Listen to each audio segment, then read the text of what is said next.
Dabble into the portal talk here. What's going on with the Badger, Nick? He's set to visit. There's a lot of talks on the injury play. And I want to get your kind of your overall thought and opinion of this, I guess, second cycle of the portal as well too. We've had everyone kind of talk about it. I want to get your opinion. It feels like this is kind of our last little push here for Elijah Badger, unless there could be more wide receiver options. But what's going on with Badger, and then how do you feel Billy did this last cycle?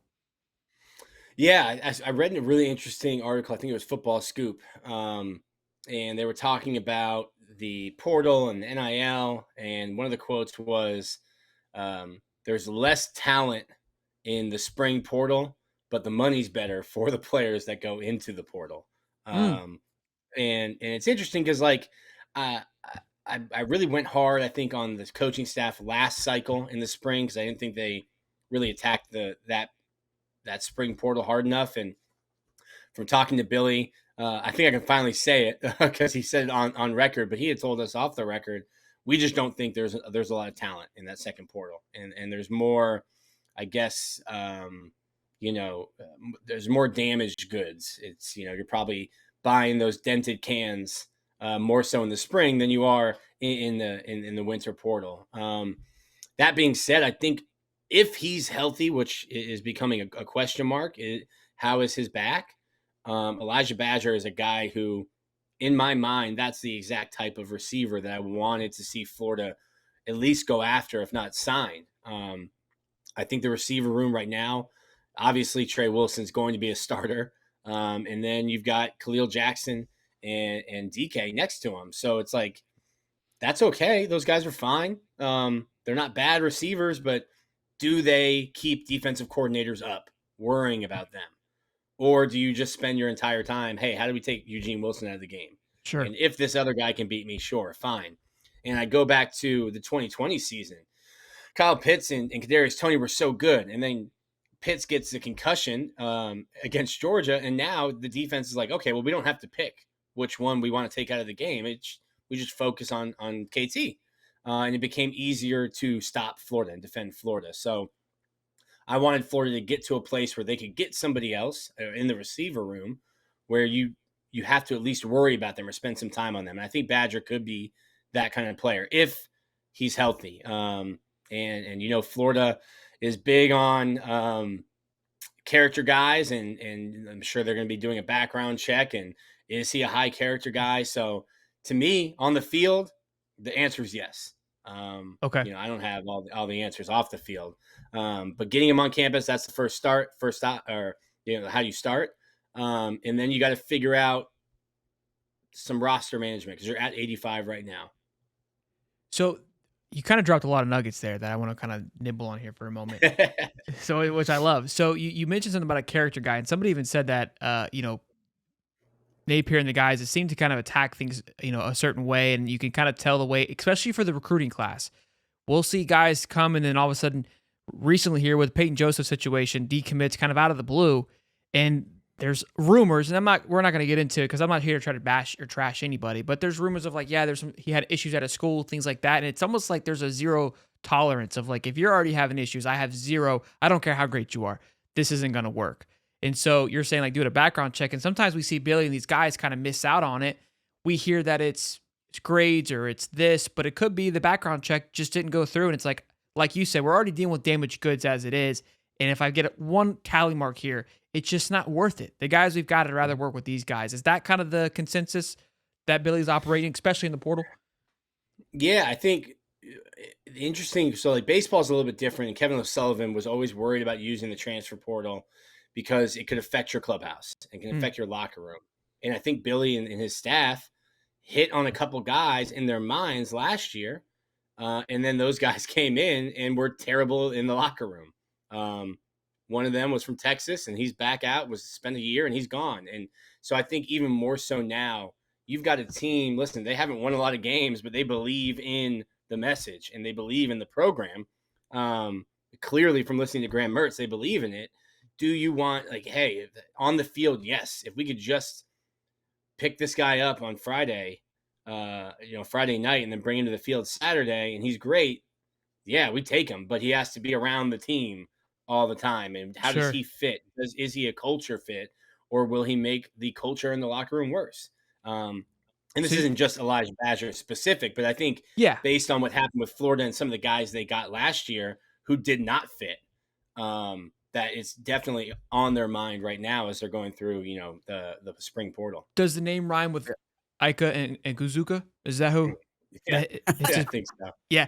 So look, and what's interesting is people are like, oh, like it's one position, but you could see it. You could Yeah, see the disdain that he had when he was on that football field. And you're only as strong as your weakest link, especially on the Yeah. offensive line.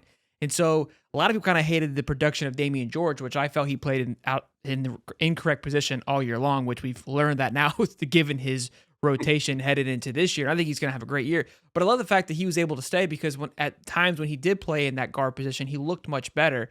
But I like hearing like clearly he wasn't a locker room problem, just a production on the field problem. But they felt good enough of like, look, we can make you better. We know we can. We just need to make some adjustments. Because when Mizuka left, everyone was kind of scratching their head. I said it, given the fact of what happened before the season started, that it wasn't completely shocking. It was almost like, again, knowing this now and seeing the timeline, when Mizuka left, there was already an issue. But Billy was kind of, his back was against the wall. And the season probably would have been a lot worse. So he kind of probably bit his tongue, if I had to guess, and said, look, it's too late for you to screw me over. So let me put my ego aside. Let's make this thing work, and then we'll figure it out at the end of the season. Obviously, we know how it ended. But but shout out to him. Much respect for hearing the bell ring and getting ready to throw hands against Tennessee. yeah, That's the he kind earned of Florida. that Yeah. is the energy I want from an offensive lineman, though. Yeah, he earned all of our love. I think he'll always have a place in our heart for ready to throw down. So I'm not. There's no hate here. But go ahead, Dave. Yeah. Yeah, I was gonna say you also heard ETN. Actually, I think there was an interview that ETN had when he was still on the team, saying something about like, "Hey, handing Mizuka the ball or something like that." He's like, "Just let me do my job" or something like that. But then we had Jimmy Crawshaw on last week, and he was talking about how look, Napier had to deal with some players that weren't good for the roster. He thinks he's eliminated those. Now he thinks the team cohesion, and just everything in the locker room is a lot better. If you haven't heard that interview, obviously it's on High Top from last week, but you're even hearing it from the players about how everything's getting better in the locker room. And is it a risk to take somebody that you really do need if he does qualify and all that, if he may have some attitude issues or not? That's something Billy Napier's going to have to figure out.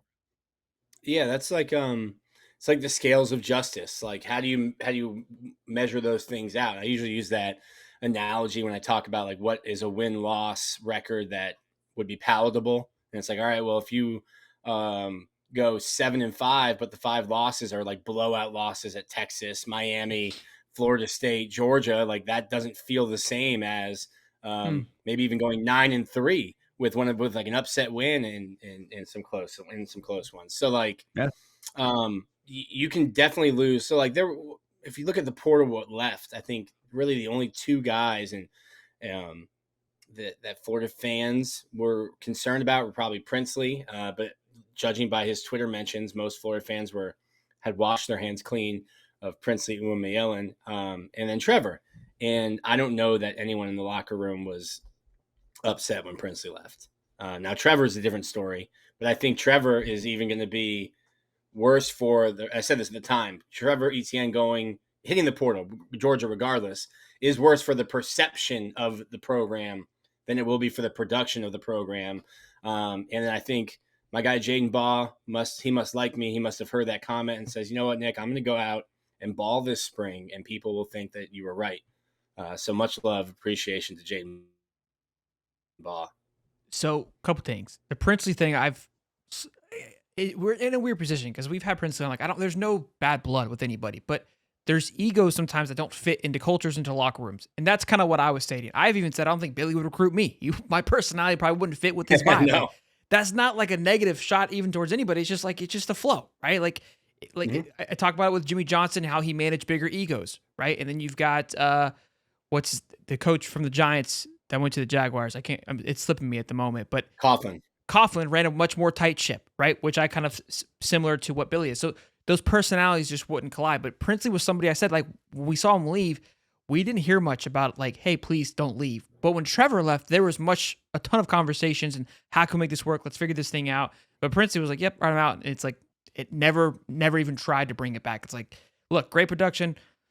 Wish you but the luck, but it's more of a headache than it's worth. And that's just kind of where it's going. So interesting stuff. It's refreshing to hear things like, because then we're from the outside kind of looking in, just trying to read the tea leaves, figure things out. You kind of get a pulse in their perspective. So when you just say that, I mean, we were right, like good. They would totally let me on the team. I have a great attitude. Yeah. What about the GPA? Would you bring the team GPA up or down? I don't know if you would pass the physical. I don't know about all that, but I mean,